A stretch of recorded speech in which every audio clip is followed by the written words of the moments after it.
बिस्मिल्लाह अर्रहमान अर्रहीम। अस्सलामु अलैकुम। प्यारे दोस्तों, बसरा का एक सरदार हमेशा उदास और गमगीन रहता था कि किसी ने इससे दरियाफ्त किया कि आखिर इस परेशानी का सबब क्या है। इस पर सरदार ने जवाब दिया कि बात कहने की नहीं, पर कह देता हूँ कि मुझसे एक अल्लाह वाले की खिदमत में कुछ बेअदबी हो गई थी, इसलिए डरता हूँ कि कल कयामत को इसके मुआखजे में गिरफ्तार ना हो जाऊं। वाकया ये पेश आया, मैं एक मर्तबा ज़ियारत बैतुल्लाह को चला और सब दोस्त और अजीज़ो अकारब रुखसत करने आए। हस्बे दस्तूर कुछ दूर चलकर मैंने सबको लुटा दिया, मगर एक शख्स जो मेरे ख्वास में से था वापस ना हुआ और इसने मेरा पीछा ना छोड़ा। मजबूर होकर मैंने इसको झिड़क दिया कि बैतुल्लाह को जाना भी कोई आसान समझा है। जो मेरे पीछे पीछे चले आ रहे हो, मेरे पीछे पीछे ना आओ और मेरे साथ ना चलो, और जिस रास्ते से तेरा जी चाहे चला जा। कहने लगा, ऐ आका, क्या खुदा इस पर कादर नहीं कि तुमको ज़ादे रात जल्द पहुंचा दे और मुझको बेयारो मददगार छोड़ दे।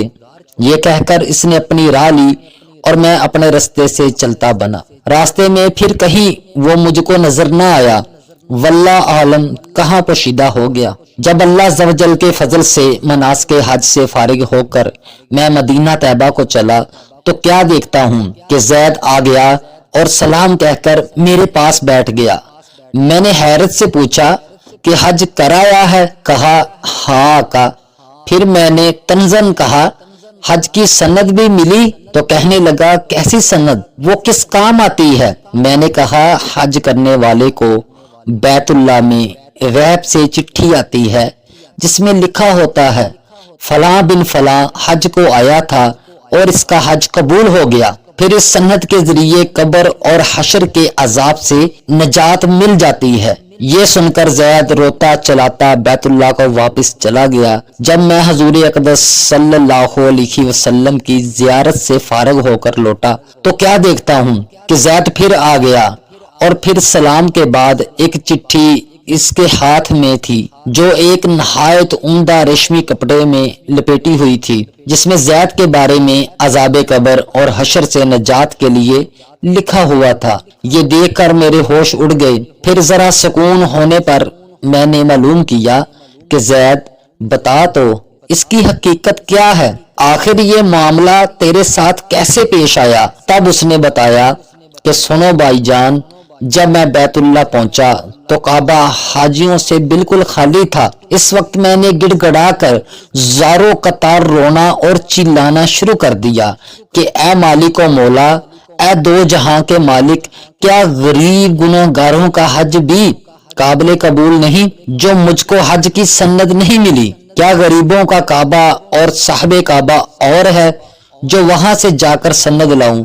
मुझको कसम है तेरी जात की, जब तक चिट्ठी ना पाऊंगा काबा से बाहर ना जाऊंगा और रोते रोते यही मर जाऊंगा। अचानक गैब से आवाज आई कि ऐ ज़ैद, नजात की चिट्ठी ले और जा अपनी राह ले।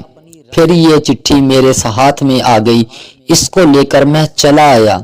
ये सुनकर मेरी हैरत की इंतहा न रही कि अल्लाह अकबर, उस शख्स का ये आला मर्तबा है जिससे मैं आज तक वाकिफ न था। फिर इस तो एहतराम के साथ मैं इसे अपने साथ बसरा ले आया और वह चिट्ठी नहायत एहतराम व ताज़ीम के साथ एक संदूक में बंद कर दी। जब कभी जी चाहता तो इंतहाई अदब व एहतराम से निकाल कर इसकी जियारत कर लेता, चूमता और आंखों से लगाता था और फिर महफूज कर देता। इत्तफाकन मैं कहीं सफर में था कि मेरे पीछे ज़ैद का विसाल हो गया।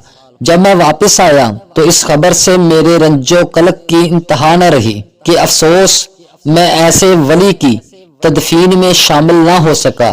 फिर अचानक मुझे वो चिट्ठी याद आई जो मेरे संदूक में महफूज थी। अब तो मैं और भी बेताब हो गया और अपने ऊपर अफसोस करने लगा कि सफर को जाते वक्त मैंने वो चिट्ठी ज़ैद को क्यों न दी। फिर अपना मोहर शुदा संदूक मंगा कर देखा तो इसी तरह बा मोहर बंद था। जब मैंने संदूक खोला تو इसमें चिट्ठी ना पाई। अब तो मेरे गमो अलम का कुछ ठिकाना ना रहा और एक हशर का आलम बर्पा हो गया। ज़ारो कतार रोने लगा और रोते रोते सो गया। क्या देखता हूँ कि तरह तरह की सजी हुई जन्नत में जैद सर पर एक ताज रखे हुए जर्क बर्क लिबास में तख्त जवाहर पर जलवा फरोज है और इसके चारों अतराफ हूरों के जगमगट्टे हैं। मैंने करीब जाकर सलाम किया तो उसने कहा, ऐ आका, इस कदर परेशान क्यों हो? मैंने कहा, मुझे याद नहीं वो चिट्ठी जो तूने मुझे दी थी। कहने लगा, वो तो ये है और इसी की बदौलत ये दौलत और हशमत मुझको हासिल हुई है। अब आप कुछ तरदीद ना कीजिए, मैं अपनी मनमानी मुराद को पहुंच गया हूँ। प्यारे दोस्तों, जो अल्लाह का हो जाता है अल्लाह ज़वजल उसकी सब मुरादें पूरी कर देते हैं। दुआ है अल्लाह ज़वजल हम सबको भी इस वाक़े से सबक हासिल करके इस पर अमल करने की तौफीक अता फरमाए। आमीन या रब्बल आलमीन।